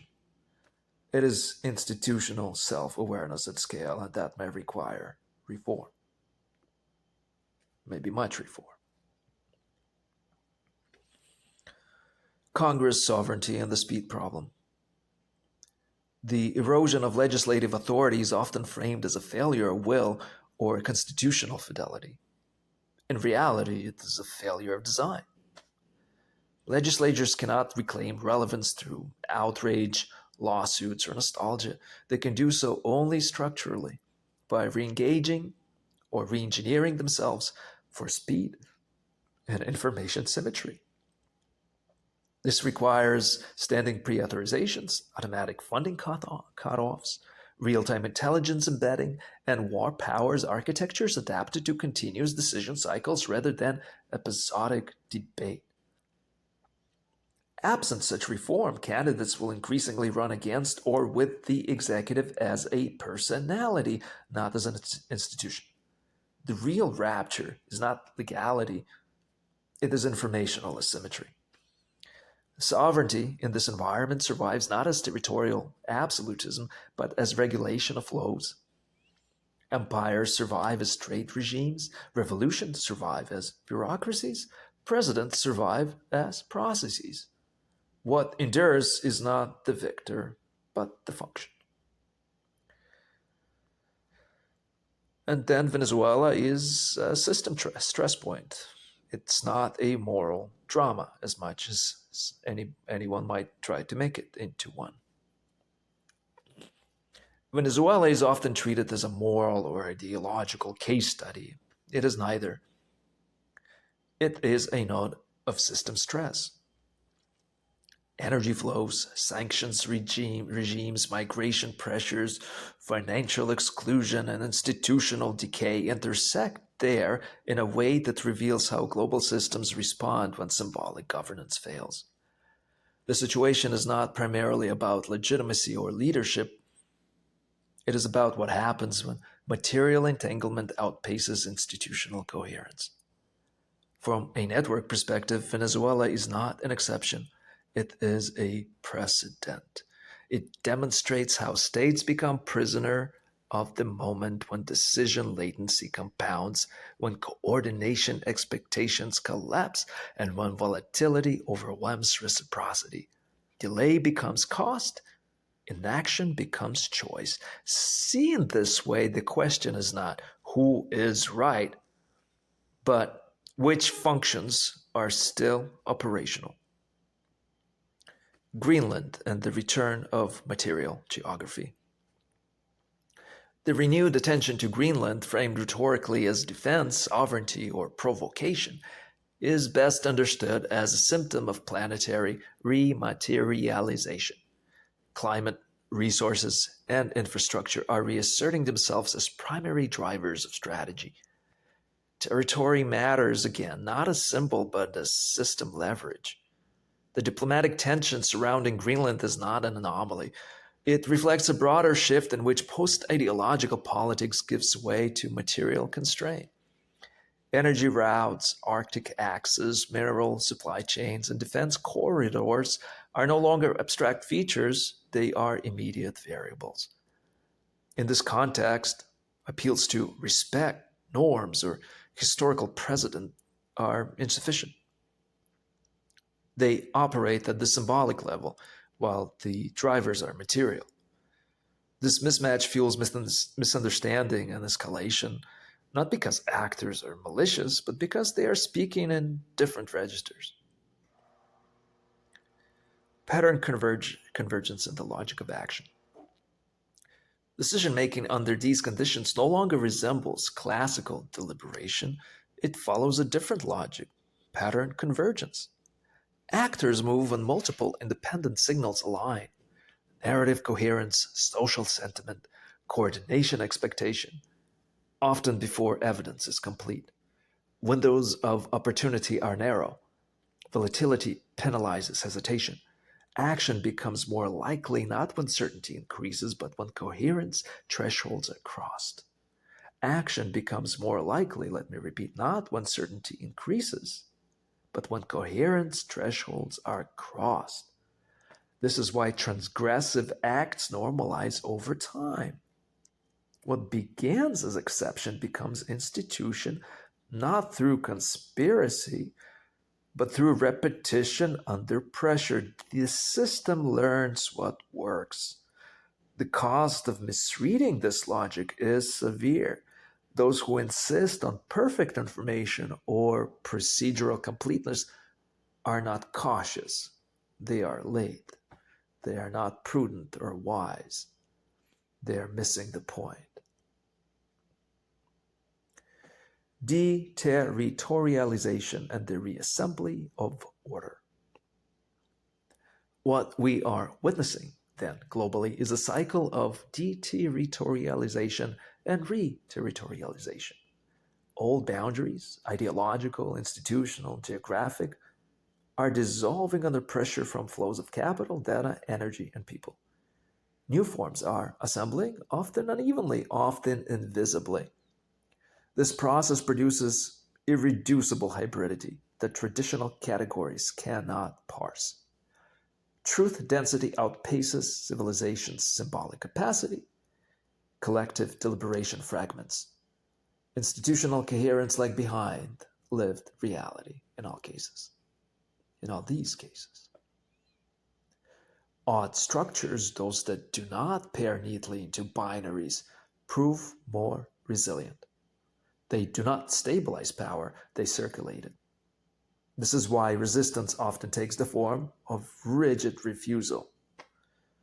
Irreducible hybridity threatens control not because it is wrong, but because it is difficult to manage, and increasingly so. So what we need is a diagnosis, not indictment. The objections that arise to this analysis are predictable. They will not come from careful counter-argument, but from exhaustion, fear, and inertia. All the natural human psychological responses that honestly do not matter so much in the modern world or the current configuration of reality we are encountering.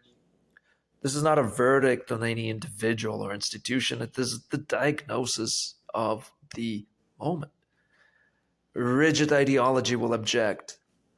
Human frailty will object. In practice, objection is guaranteed, even where in principle agreement exists. What remains is endurance, translation, and timing. The unresolved question of our era is not whether we can imagine better systems, it is whether existing institutions can discharge accumulated remainder of debt, the excess reality they can no longer symbolize without breaking. History moves not by opposites clashing, then, but by forms exhausting their own conditions of possibility. What comes next will not be chosen for its virtue, but for its capacity to function. Western civilization needs this type of updating. And it will only remain functional if it allows such an upgrade. The task then is not to save civilization through purity or nostalgia, but to help it become conscious of the networks it already inhabits before those networks decide on its behalf. All of it is historical motion under increasing acceleration. What is required now is not a new ideology, but a theory of historical motion adequate to conditions of speed, saturation, and systemic interdependence. Linear progress, cyclical decay, and mechanical determinism all fail because they mistake outcomes for process. What actually governs historical change is neither inevitability nor voluntarism, but retention under transformation. History does not forget what it destroys. It re-embeds it. It recirculates it. It recycles it. Forms do not disappear. They are abstracted, compressed, and redeployed. Empire does not end. It mutates, like capitalism. Sovereignty does not vanish. It changes its operating layer. Law does not collapse. It stretches until it can contain what it must survive. This is why the present moment feels simultaneously regressive and unprecedented. All doctrines return not as nostalgia, but as functions under novel pressures. Yet there is progress, even if unseen, even if under duress. More on that later. Executive power as temporal solution. The modern concentration of executive power did not arrive through ideological conquest.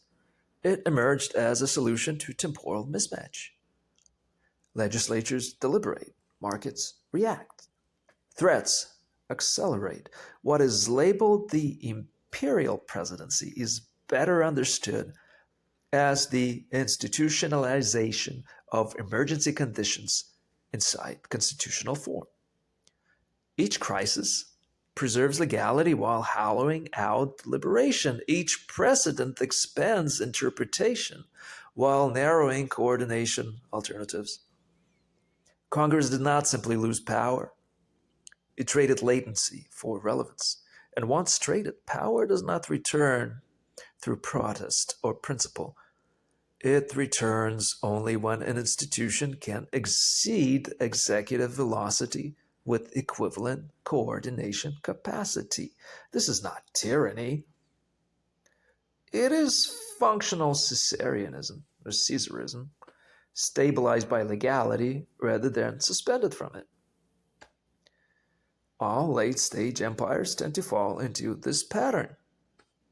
Inevitably. Are we an exception? Latent history and structural misalignment. The so-called end of history was not false. It was simply prematurely universalized. Liberal democratic legitimacy prevailed, but legitimacy is not the same as stability. When alternatives collapsed symbolically, history did not end. It got latent. It just prolonged itself. Latent history returns not as doctrine, but as stress, identity conflicts, sovereignty disputes, resource constraints, supply chain fragility, executive improvisation. Decline, when it appears, is not moral failure. It is desynchronization, mismatch in timing. When symbolic authority can no longer carry material throughput. Systems fail when their meanings lack their mechanisms. Venezuela then is a dialectical compression of all this. It's not best read as a policy choice or regional anomaly. It is a dialectical compression point where multiple unresolved contradictions converge. Sovereignty versus humanitarian logic, resource nationalism versus global flows, executive agility versus procedural authorization. What matters is not which doctrine is invoked, but how precedents are recombined and accumulate, stack upon one another. Old hemispheric logics are preserved. Humanitarian rationale is layered in, executive discretion stretched but narrated legally, and congressional authority sidelined by tempo rather than force, yet persistent. This is not lawlessness, it is law under pressure and acceleration. Law, elasticity, and institutional self-preservation are involved. The difference between Leviathan and the present moment is actually decisive. Leviathan suspends law. A true Caesar would completely suspend law and act unilaterally all the time. This moment elongates this process, seems to avert it for the moment being. The executive does not claim extra constitutional power. It claims maximal interpretive elasticity. Courts ratify this not from ideology, but from institutional necessity. Reversal would fracture coherence more than accommodation does. Law survives by adapting to power, not by defeating it, and this is necessary for the rule of law to endure. And so long as it endures, it might avert further crisis or erosion of constitutional order. Network governance and post-anthropocentric power. So politics no longer operates primarily through command. It operates through network orchestration. Agencies distributed across legal codes, logistics, media systems, financial instruments, energy infrastructure, and institutions. Power flows where coordination is fastest and friction lowest. Human intention matters less than systemic affordance. Governance becomes the management of flows, thresholds, and latencies, not the issuing of orders. What emerges is not empire in the classical sense, but unreflected empire when it's at its worst. Power exercised without adequate awareness of its own systemic consequences. That's the danger. From democratic sovereignty to pragmatic governance, then. If earlier sections established punctuation, jurisdictional shock, and sacred violence, this section, or this analysis, layers things deeper. Power has crossed from doctrinal interpretation into executable protocol. The Venezuela moment is not merely narrated after the fact as lawful, it is designed ex ante to be legible to machines, lawyers, allies, and rivals simultaneously. This is the decisive mutation. Sovereignty is no longer argued, it is compiled. What matters is not that Congress was bypassed, but that the bypass itself was structurally anticipatable. The action was not a deviation from the system. It was the system running at full clock speed. This is governance after deliberation, but before chaos. Programmatic sovereignty. It's the Perseus move. It's clarified, it's non-mythic, it's stripped of metaphor. It's the principle of act in such a way that the old symbolic order cannot fully process the event without either freezing or endorsing it. The mirror is not a rhetorical mirror alone, it is a legal memo or a legal mirror density. It's jurisdictional ambiguity calibrated to precedent. It's timing that collapses review windows. It's narrative hooks that are already seated for courts and allies. This is not deception. It is symbolic load balancing. The Gang of Eight issue is therefore not a scandal. It is a stress test revealing that legislative cognition is now slower than executive execution. The Venezuelan incident clarifies something crucial that was only implicit earlier. Once sovereignty becomes programmatic, reversibility collapses.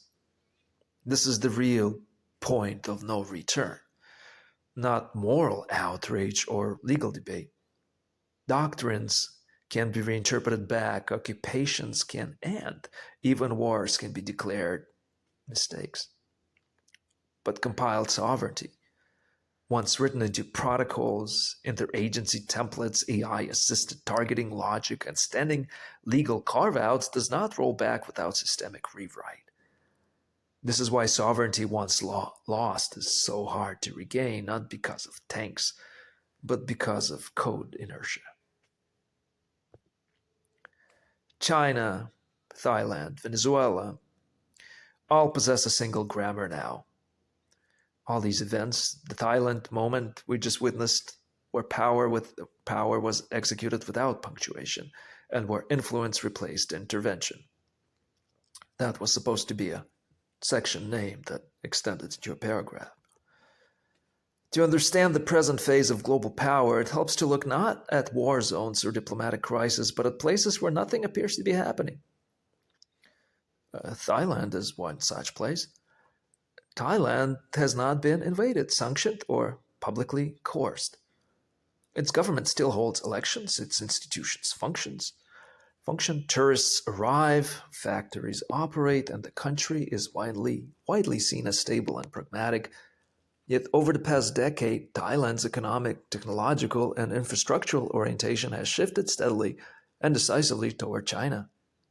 Not through dramatic political realignment, but through accumulated practical decisions that, taken together, now shape the country's strategic horizon. Chinese capital has flowed into railways, ports, industrial zones, energy systems, telecommunications, and manufacturing supply chains. Thai exports, Thai exports, tourism, logistics, and developmental planning all are increasingly intertwined with Chinese demand and standards. They're interoperable. None of this required a treaty announcing allegiance or crises forcing a choice. Each step was individually rational, often beneficial, and framed as developmental rather than geopolitical.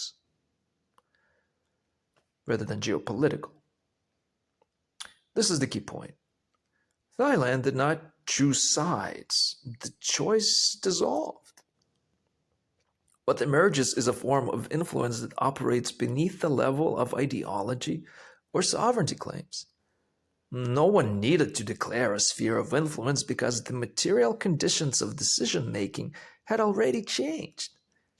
Thai policymakers retained formal autonomy, but the range of feasible options is now conditioned by infrastructure, trade dependencies, financing structures, and regional integration that point in one direction more than others.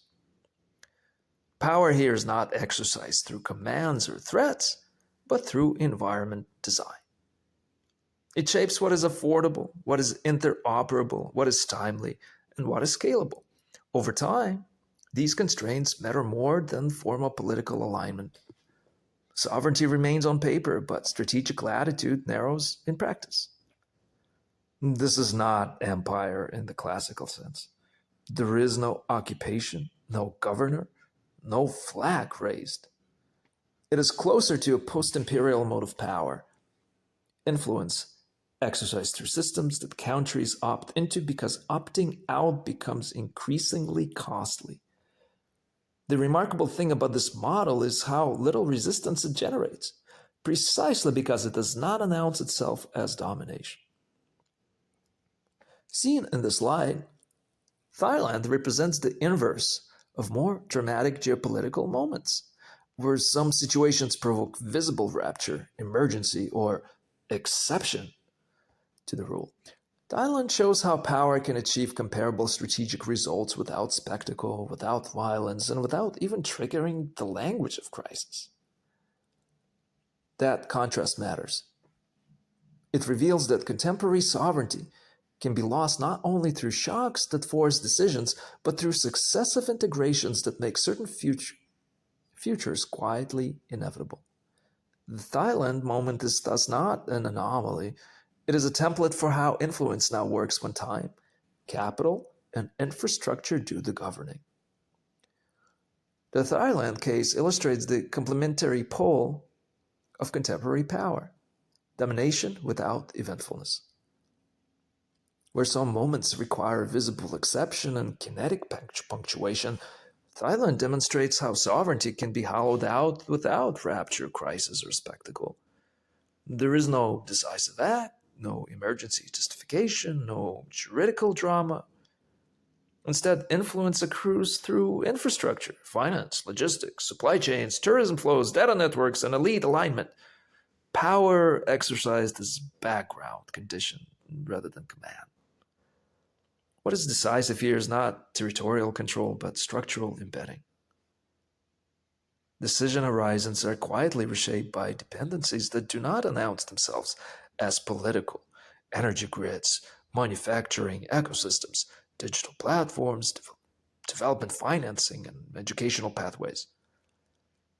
Formal sovereignty remains intact, elections proceed, flags fly, but the space of possible decisions is progressively narrowed by material and economic realities that precede politics rather than follow it. This is post-imperial power at its most effective. Governance without governance, influence without occupation, alignment without declaration. No laws are suspended because none need to be.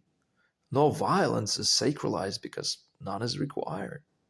The symbolic order remains undisturbed precisely because the material order has already shifted. Power here operates not through exception but through path dependency, by making alternative futures increasingly expensive, impractical, or implausible. Placed alongside more dramatic interventions, the Thailand moment reveals a crucial distinction. Not all sovereignty is lost through shock. Much of it is eroded through comfort, growth, and integration. If the Venezuela type event represents a system resetting itself through visible excess, Thailand represents the opposite logic, a system that never needs to reset because it has already been reconfigured beneath the threshold of political consciousness. Together, these two modes define the contemporary landscape. Punctuation, where structures have failed catastrophically, and silent capture, where structures remain functional but externally conditioned. Both point to the same conclusion. Power no longer primarily rules by decree or occupation, but by shaping the environments in which choices are made, until sovereignty persists more as a symbol than as an operative capacity. What the Thailand situation says when placed beside Venezuela is that we are no longer dealing with hard power versus soft power, but two execution styles of the same grammar. China executes sovereignty through infrastructure first encoding. The US executes sovereignty through exception first punctuation. Thailand shows slow capture by dependency. Venezuela shows fast capture by interruption. Same epoch, same outcome, different compilation strategies. Both bypass classical international law not by violating it, but by rendering it epiphenomenal. Here's a tighter formulation without repetition. Sacred violence is not violence justified by myth any longer. It is violence that produces administrative calm afterwards. Structural violence, perhaps, may be uneventful. But violence in the sense that it does damage or rearranges formal dynamics and systems. The test is not outrage. The test is whether 6 months later budgets rebalance, committees renormalize, memos continue to circulate, allies adjust, markets price it in and discount it, and life goes on. If so, the accursed share of this success has been successfully absorbed. What the Venezuelan moment shows clearly is that this absorption is now designed, not emergent. And what we have is the programmatic republic one step further. Law becomes parametrized, sovereignty becomes conditional logic, violence becomes callable but sandboxed, ethics become a lagging indicator, legitimacy becomes post hoc coherence. This is no longer liberalism, realism, or empire in any classical sense. It is governance by executable constraint satisfaction. That is why AI is not adjacent to the shift. It is constitutive of it. Why the irreducible remainder cannot be eliminated, and why attempts to do so are fundamentally misguided. One of the core insights running through this threats framework, whether in our treatment of dialectics, programmatic sovereignty, network governance, or the Venezuela moment, is that systems contain an irreducible remainder that cannot be dissolved away by better modeling, faster computation, or more complete law. This remainder is not an accident, an artifact of poor theorizing, or a placeholder for ignorance. It is an ontological structural necessity, the part of any complex reality that resists full symbolization, total integration, or reductive translation into procedural form. Attempts to eliminate it amount to a kind of misguided totalization that is both impossible and counterproductive. At stake is not merely an intellectual nuance, but the structural integrity of the system itself. The remainder, this irreducible hybrid, that which cannot be fully captured by conceptual mediation, is the source of innovation, contingency, novelty, and emergent agency. Removing it effectively seeks to create a closed semantic totality that pretends to exhaust reference, but in doing so undermines the very capacity for the system to generate new meaning, accommodate exceptions, and respond to unforeseen contingencies.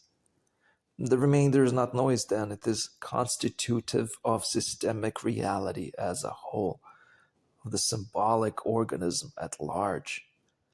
In any rich system, political, economic, legal, or cognitive, there's always a kernel that defies full symbolization.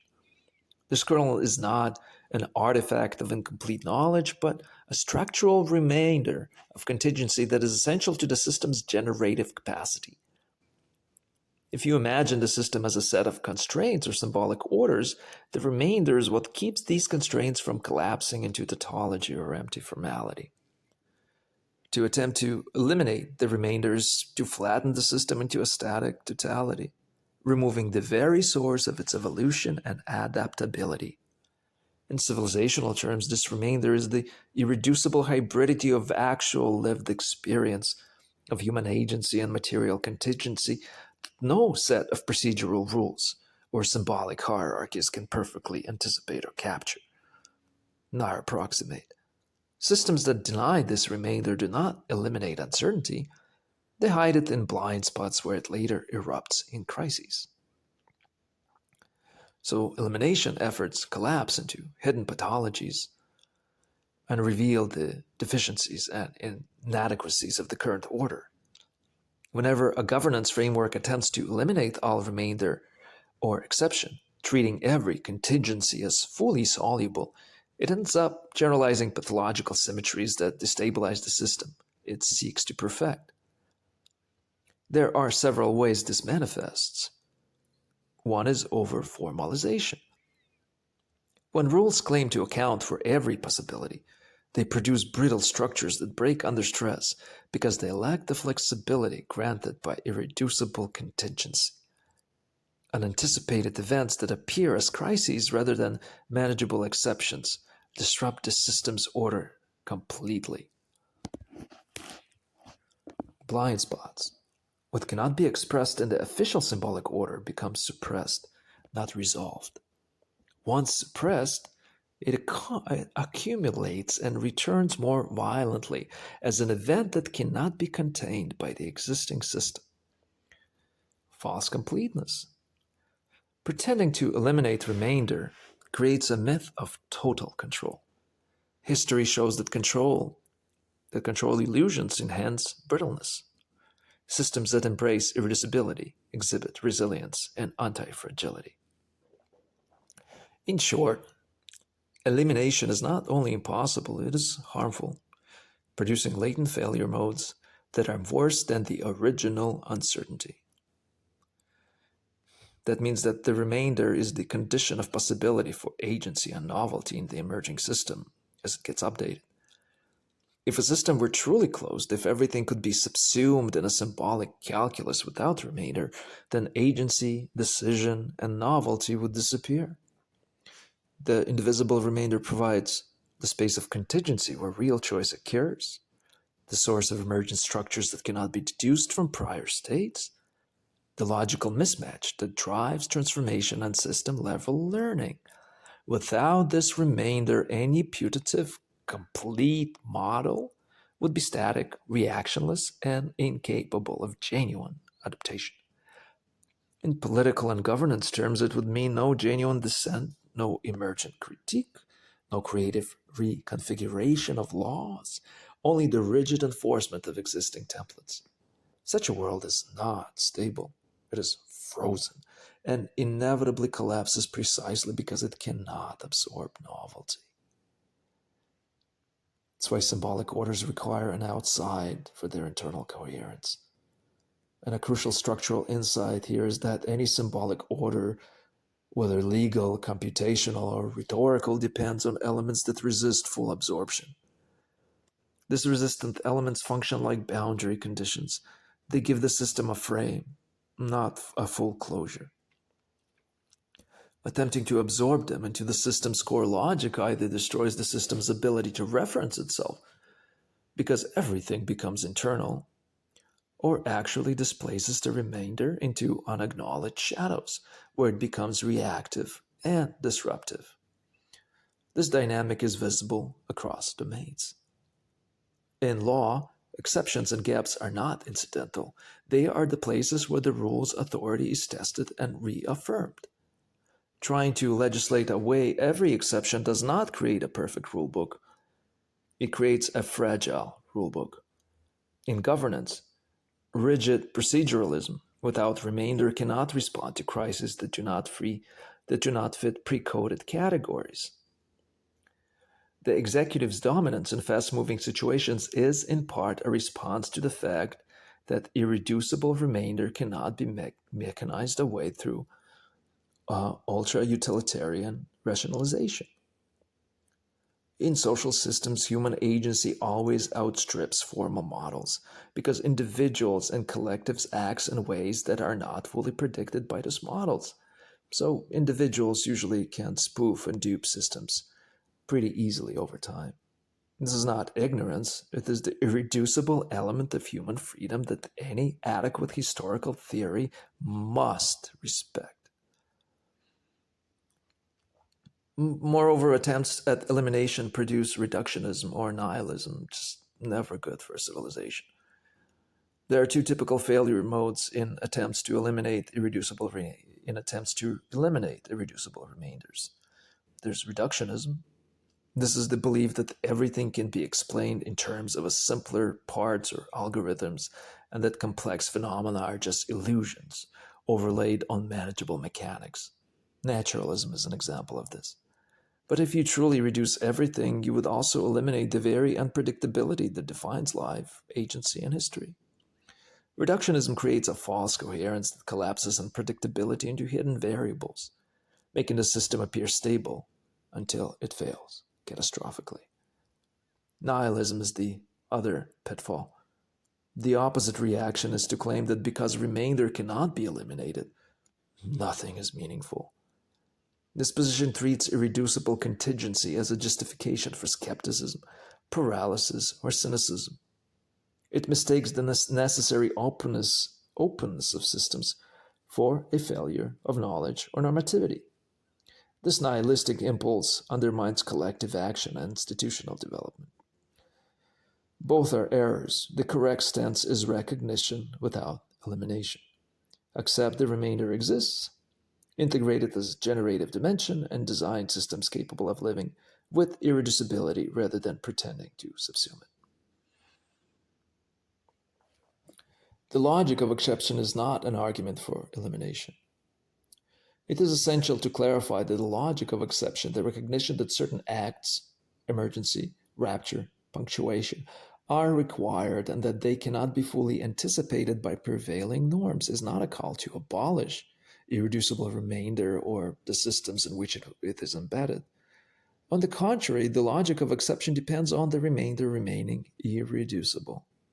It is only because there's always something that escapes full codification that exceptional acts can be legible as such, institutional learning can occur, new forms can be generated that later become normalized, systems can transform without collapse. Attempting to eliminate the remainder would collapse the very space in which exception can be recognized and acted upon. Human individuality depends on such an exception. Without the remainder, the system would have no outside and thus no mechanism for novelty, self-correction, or historical meaning. even if theoretically even the remainder must be subsumed into the absolute negativity and interiority of the system. Locally and practically, it must be seen as exceptional and irreducibly individual.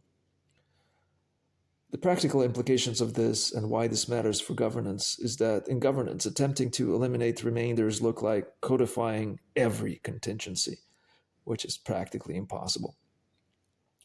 It insists on perfect predictability, which is practically impossible. It suppresses ambiguity, which is practically impossible. It delegitimizes acts that are not fully pre-authorized. Maybe possible, but not practicable. These are intuitively appealing to technocrats, algorithm designers, and legal formalists. But such elimination leads to four dysfunctions. A. Rigidity, inability to respond to unforeseen events. B. Brittleness, failure modes that are systemic rather than isolated. Delegitimization, even exception becomes inevitable but acknowledged. And D. Backlash, suppressed remainder reemerges as crises.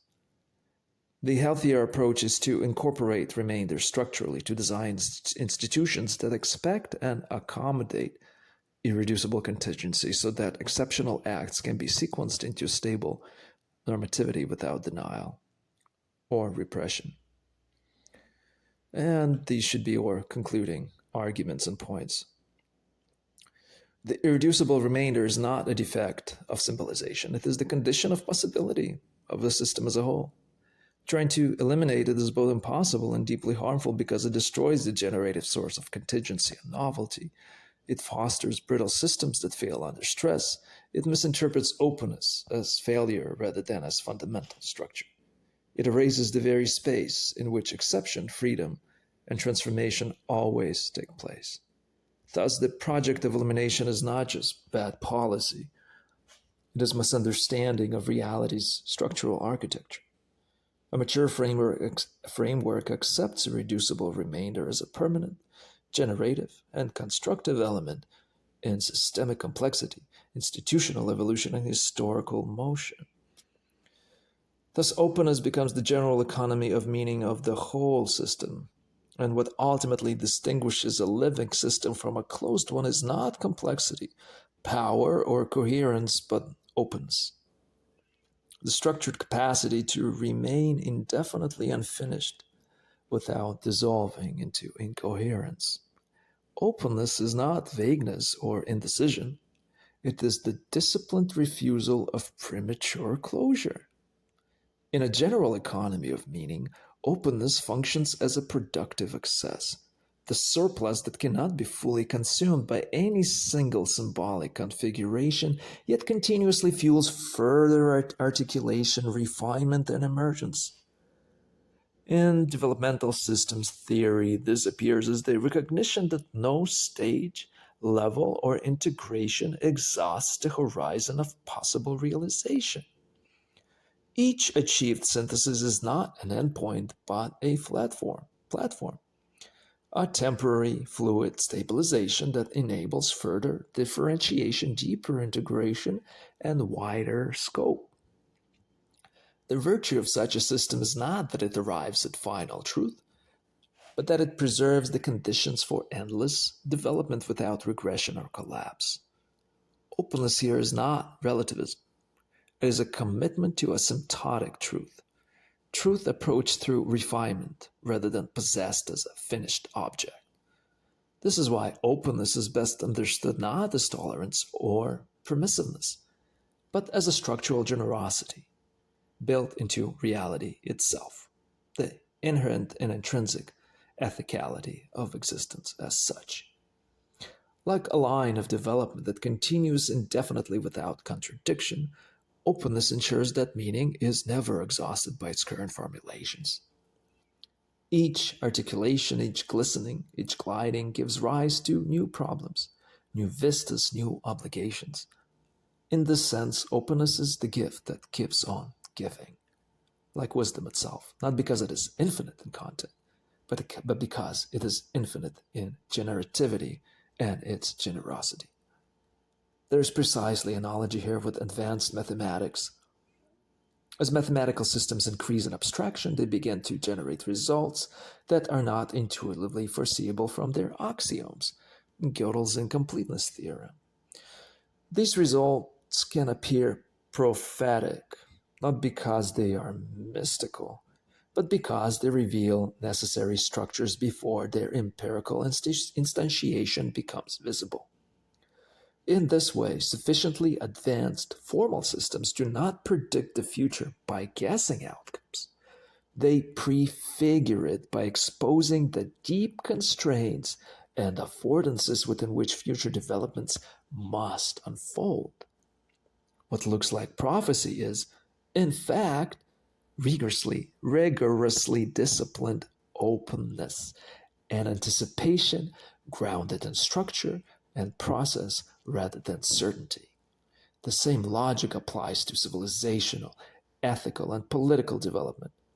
A system that preserves openness does not foreclose the future by insisting that its current symbolic order is complete. Instead, it treats every achieved coherence as provisional, valuable, binding, and operative, but never absolute. This is why attempts to eliminate irreducible remainders are not merely authoritarian or misguided, they are anti-generative, they are counterproductive. They mistake closure for mastery and finality for stability. Openness, properly understood, is not weakness. It is resilience across time. It allows a system to absorb shock, reinterpret itself, and evolve without disintegrating. It is the condition under which exception can be metabolized, novelty integrated, and contradiction transformed into higher order coherence. In a general economy of meaning, openness is not optional. It is the very mechanism by which meaning continues to exist at all. To preserve openness, then, is not to abandon rigor, law, or structure, or even tradition. It is to recognize that the higher rigor lies in designing systems, conceptual, institutional, or symbolic, that can sustain indefinite development without demanding final closure. That ultimately is the mark of a mature civilization. Not that it claims to have reached the end of history, truth, or order, not that it reverts to traditionalism or perennialism, but that it has learned how to remain open without falling apart. So the transitional diagnosis here that what we have here in our civilization and our time is not collapse, triumph, or decadence. It is transitional sublation. Old forms are preserved, new pressures are forcing reinterpretation. Power concentration is changing where speed dominates, and meaning lags behind all of this commotion. History does not ask whether actors are righteous, it asks whether their forms can still bear the load placed upon them by all of these factors. And here we will stop, and in the next installment, we will condense all of this into useful wisdom nuggets and aphorisms. Thank you for your listening attention. Take care.